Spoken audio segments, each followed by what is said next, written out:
In this series, I'll be exploring 6 of Australia's unique landscapes. Join me as I travel through spectacular tracts of wilderness, from the open grasslands There away he goes.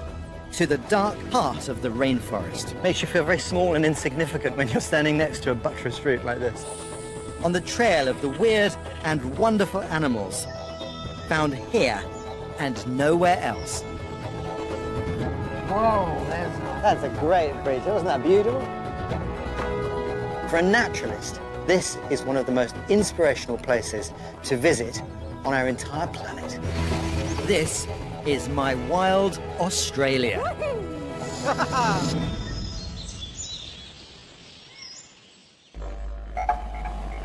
This week's journey takes me to Victoria, a state which is like a hall of fame for Australia's most iconic animals.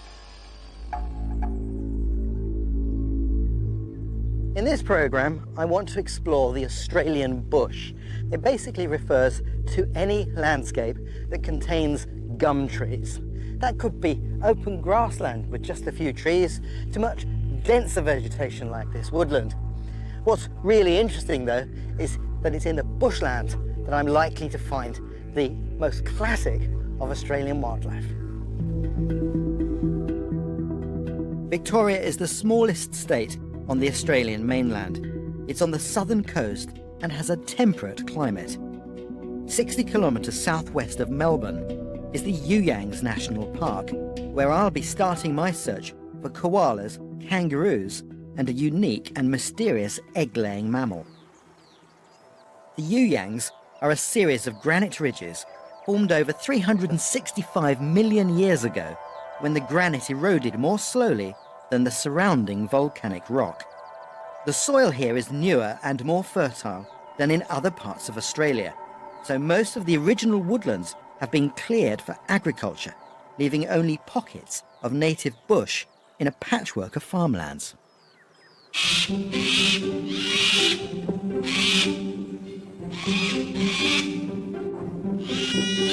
It's in the woodlands on the slopes of this mountain that I'm hoping to find one of Australia's most popular animals. The ground here is quite arid and it really favours eucalyptus or gum trees, like this one here. And you can see it's a fairly specially adapted plant. It has these leathery leaves that reduce moisture loss. It also has an aromatic oil. Oh, lovely. And gum. And they're there to dissuade animals from browsing on the leaves. But like everything in nature, there's always something that manages to cope with the conditions.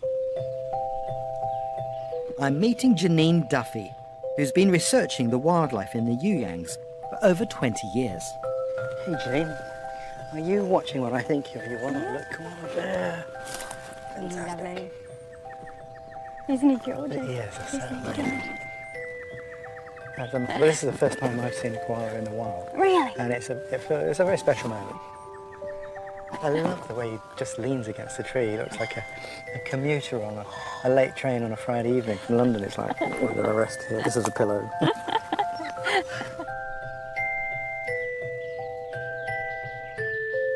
Koalas spend at least 18 hours a day resting. Then starting at dusk, they'll spend 5 or 6 hours eating eucalyptus leaves. Is he just waking up now? He's been unsettled for some time. He's new to this area, so he's probably quite uncertain, not about us, but about the dominant male. Half a kilometre away and out of our sight line is an older male koala that Janine knows as Clancy, and this is his territory. The new koala will be acutely aware of Clancy's presence. They have a complex social structure based on hierarchies. So he is probably quite low on the hierarchy, and he keeps his place. He put his chest against the branch there, which might be him marking it. If you can see a dark stripe down the middle of their chest, that's a male scent gland. The smell of the scent gland is quite horrendous. It's this horrible body odour smell. It stinks, it's yuck. The new koala is marking this tree as his. These two koalas may seem laid back, but don't be fooled. They're tuned into each other through sound and smell. But fights between koalas are actually rare. Aggressive behaviour is just too much like hard work. Koalas need to conserve their energy at all costs. The eucalyptus leaves they eat are a poor quality food that's toxic to most other mammals.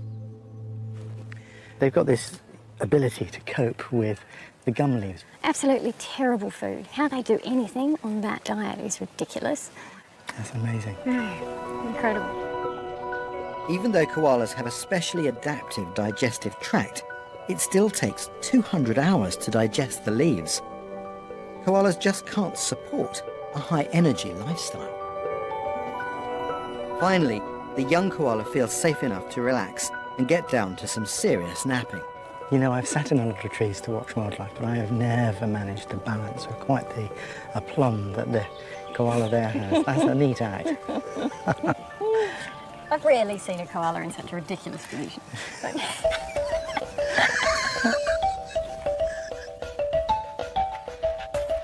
But there's no rest yet for me as I leave the wooded mountainside and head down to the open grassland below the Yuyangs, where I'm hoping to find another famous Australian marsupial. These lower volcanic plains are a great place to look for iconic Australian species, like that beautiful emu. The emu is Australia's largest bird at 2 meters high. They can't fly, but walk long distances every day, searching for food. Wonderful to watch. But what I've really come out here to see are eastern grey kangaroos, and just on the edge of the tree line over there, I can see one. In fact, more than one. But I think I'm going to head in this direction and see if I can get any closer.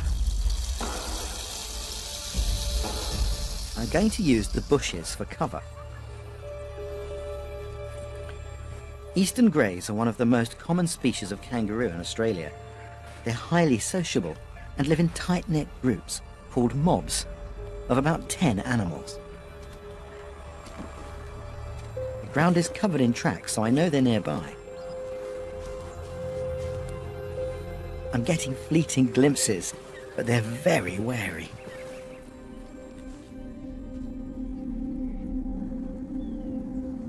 There's a whole load just come across the top over in this direction.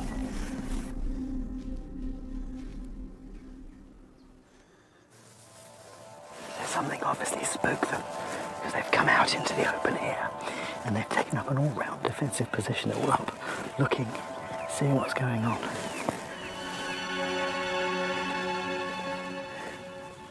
Amazing creatures.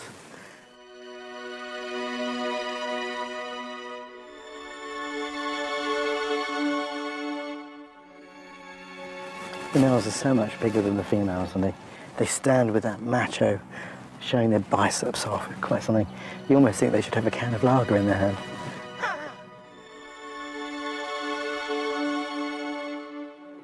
Most of the females in this group will be related.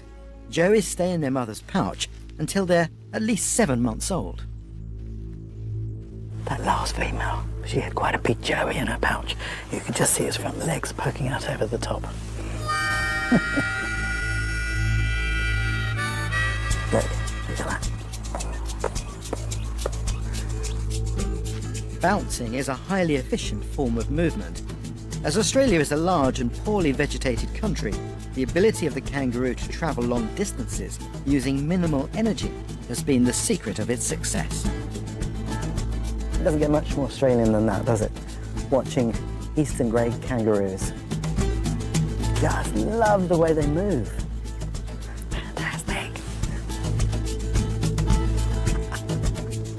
Next, I'm off in search of some of Australia's more unusual animals, rare and strange creatures that I've never seen before.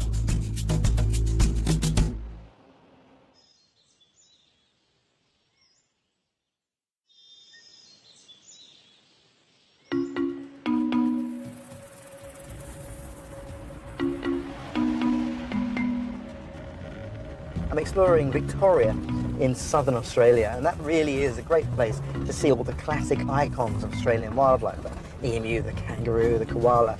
But here, where the eucalypt forests give way to grassland, that provides me the opportunity to catch up with something a little different, a marsupial predator.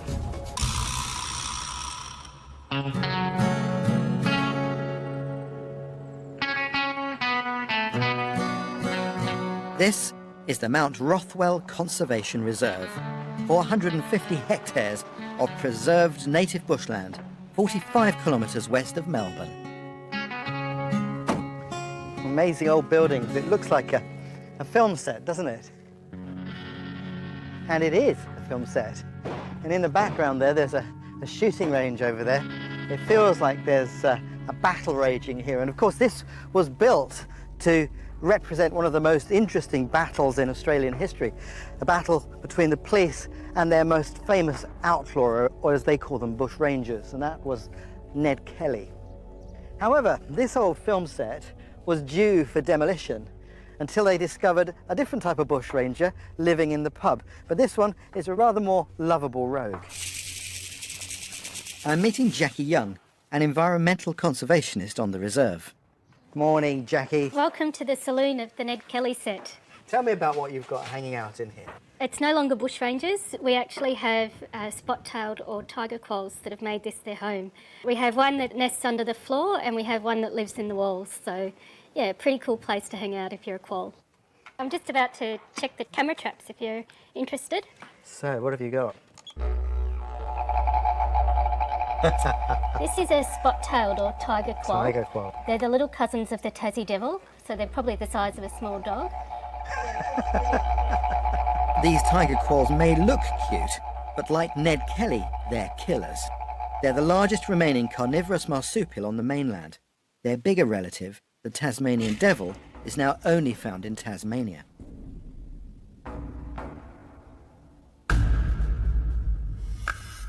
Now these assassins, and that's literally what they are here to do an important job, aren't they?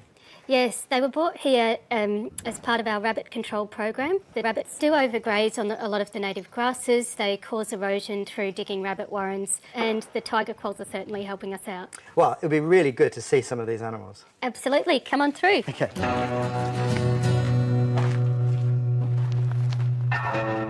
The aim of the reserve is to eradicate all non-native species, including rabbits, and reintroduce endangered native animals.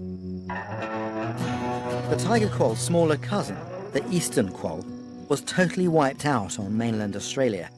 But thanks to a successful breeding program here at Mount Rothwell, they're also being reintroduced to the reserve.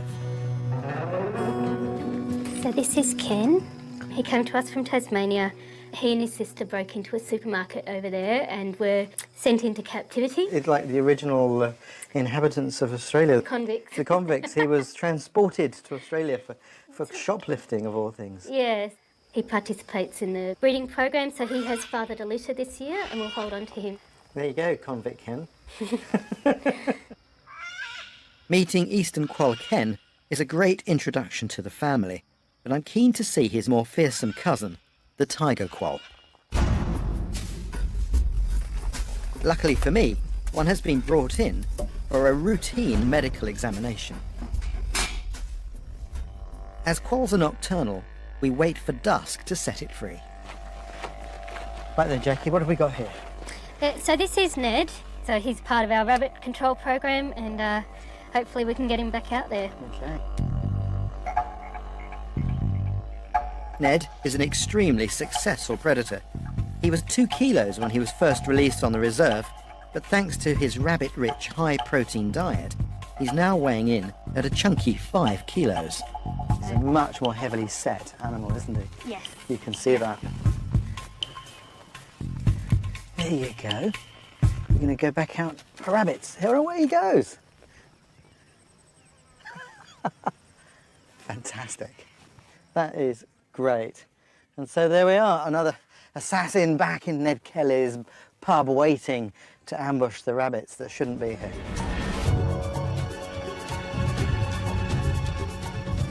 I'll leave Ned to hunt down his supper, as I take to the road travelling further into the interior of Victoria, away from the arid grasslands, to explore a wet eucalyptus forest.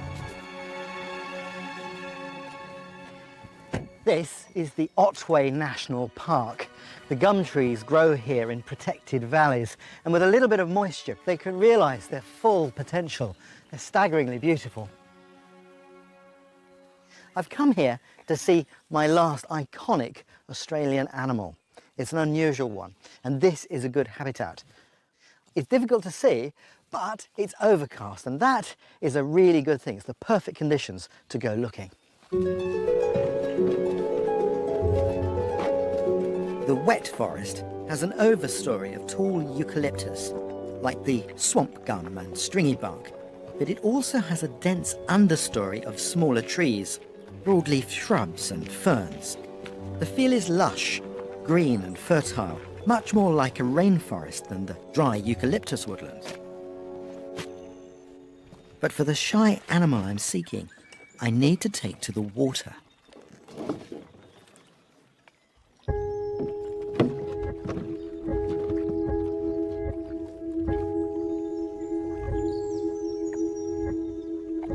This is Lake Elizabeth. It's a pretty new lake. It was formed 50 years ago when there was a landslide that dammed off a stream. That's why it's got these hulks of trees in the middle. It's very beautiful, and it's the habitat for one of the strangest creatures on Earth.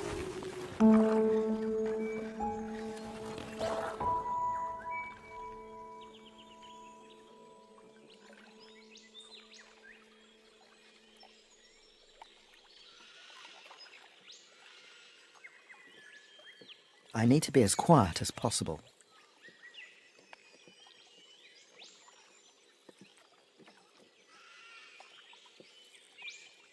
The first sign is usually a silver, glinting bow wave on the surface of the water.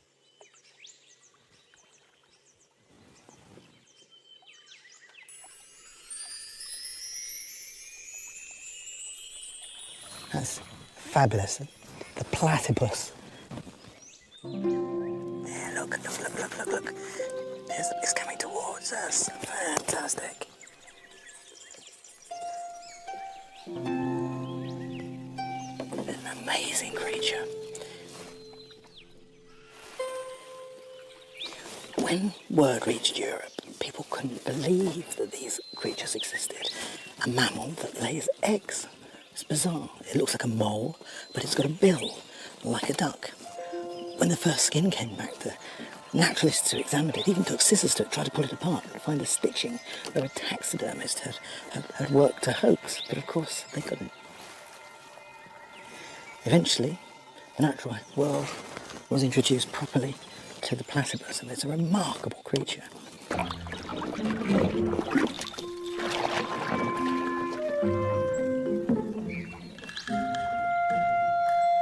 It's rare to see wild platypuses.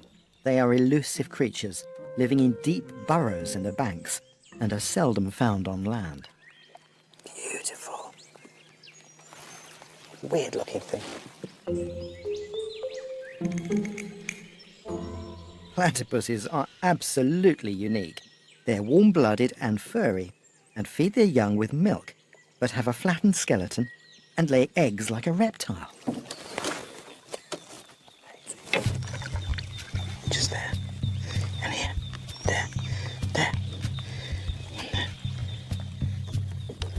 I'm surrounded by platypuses. Or platypodes, if you want to be technical. Wonderful. Surrounded by platypuses, that's amazing. I tell you what, the eucalyptus forests of Victoria have been truly rewarding to me on this trip.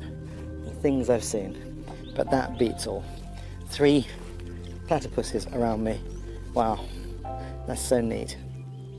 Just going to sit here now while there's still some daylight and drink in the views. That is a rare sight indeed.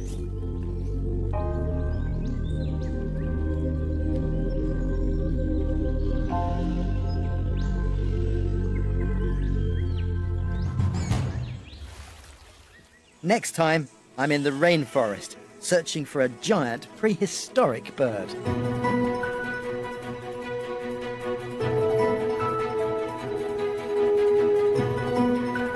In this series, I'll be exploring 6 of Australia's unique landscapes.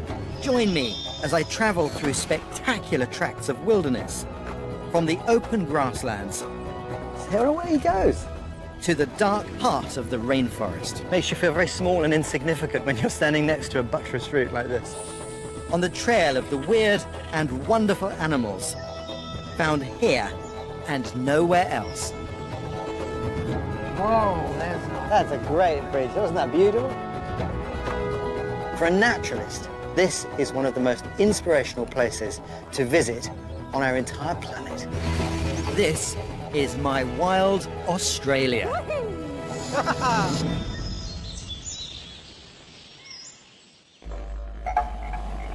This week's journey takes me to Victoria, a state which is like a hall of fame for Australia's most iconic animals. In this programme, I want to explore the Australian bush. It basically refers to any landscape that contains gum trees. That could be open grassland with just a few trees to much denser vegetation like this woodland.